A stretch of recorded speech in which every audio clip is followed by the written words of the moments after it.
तहलका न्यूज़ 7 को और प्रेस कीजिए इस घंटे को ताकि आप देख सकें बेहतरीन वीडियोस और न्यूज़ सबसे पहले।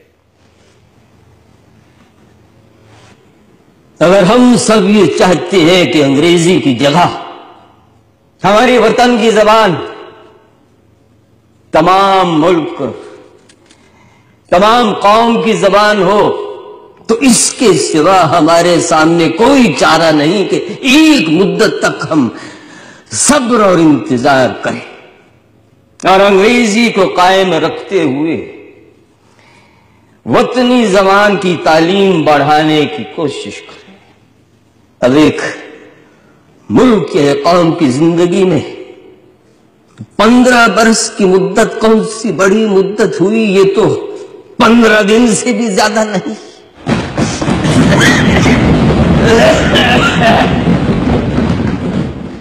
जहां तक जबान का ताल्लुक है तो आमतौर पर यह बात मान ली गई है कि कौमी जबान वो जबान हो सकती है जो उत्तरी हिंद की जबान हो, लेकिन इस वक्त उत्तरी हिंद की जबान के लिए 3 नाम पैदा हो गए हैं: उर्दू, हिंदी और हिंदुस्तानी। हिंदुस्तानी अपने वसी दामन में उत्तरी हिंद की जबान के तमाम रंग और रूप ले सकती है।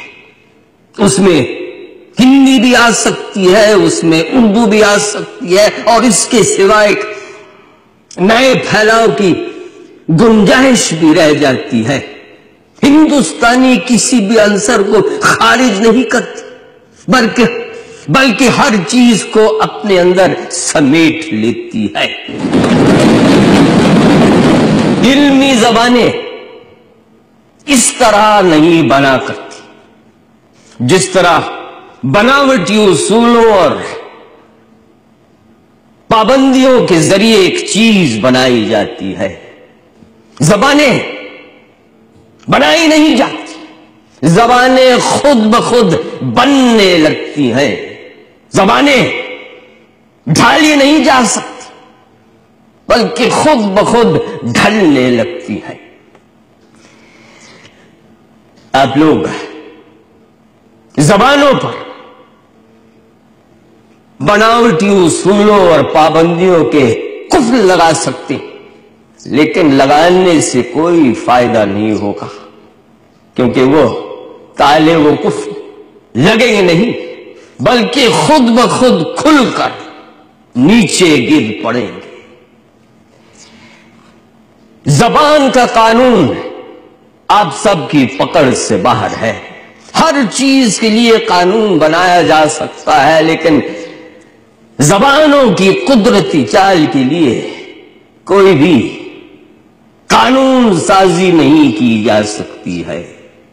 जबानें खुद ब खुद अपने लिए एक रास्ता इख्तियार कर लेती है और फिर उसी रास्ते पर चलते चलते अपनी मंजिले मकसूद तक पहुंच सकती है।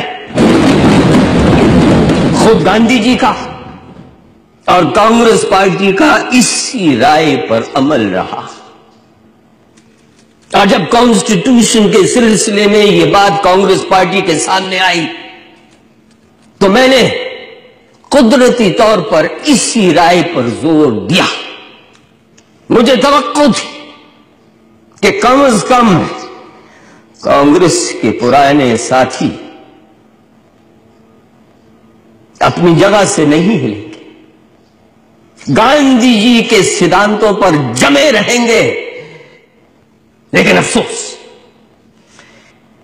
मैं अपनी ये बात आप सबसे छुपा नहीं सकता कि मुझे बेहद मायूसी हुई ये देख करके चंद गिनी हुए कदमों के सिवा बाकी तमाम कदम अपनी जगह से हिल रहे थे।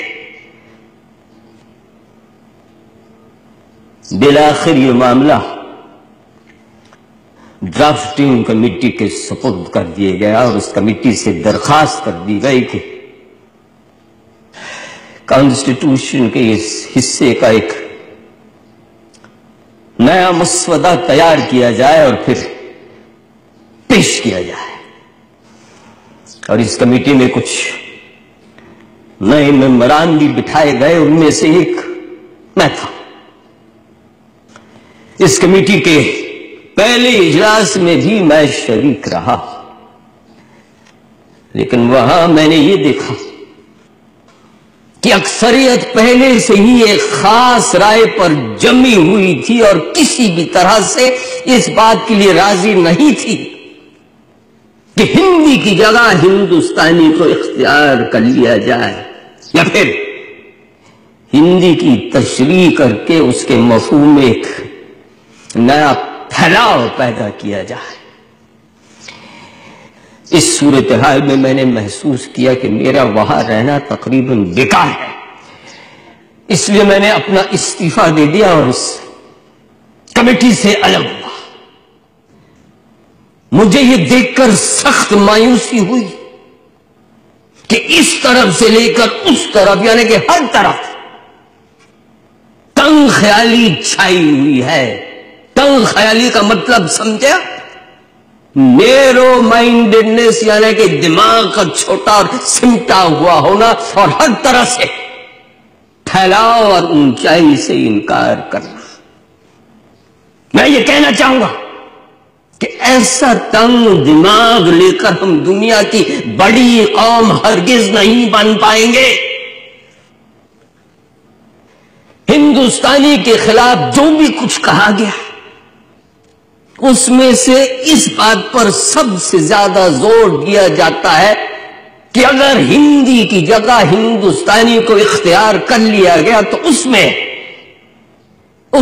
اردو کے لیے گنجائش پیدا ہو جائے گی۔ میں جاننا چاہتا ہوں کہ اگر اس طرح کی گنجائش پیدا ہوئی تو کون سی قیامت ٹوٹ پڑے گی، کون سی قیامت ٹوٹ پڑے گی۔ میرے دوست مجھ سے ناراض نہ ہوں گے اگر میں یہ بھی کہوں کہ اس تنگ خیالی کا دوسرا منظر میں نے اعداد یعنی کہ نیومرلز کی بحث میں بھی دیکھا تھا۔ دراصل زبان کا یہ مسئلہ جس طرح سے حل ہونا چاہیے تھا اس طرح سے حل نہیں ہوا۔ میں نے کوشش کی، میرے چند دوستوں نے کوشش کی، لیکن پھر ہم نے یہ محسوس کیا کہ موجودہ آب و ہوا میں اس سے زیادہ لچک پیدا نہیں ہو سکتی ہے جس قدر مسٹر ینگار کی ترمیم میں پیدا ہو گئی ہے۔ لائے اس بت کو التجا کر کے کفر ٹوٹا خدا خدا کر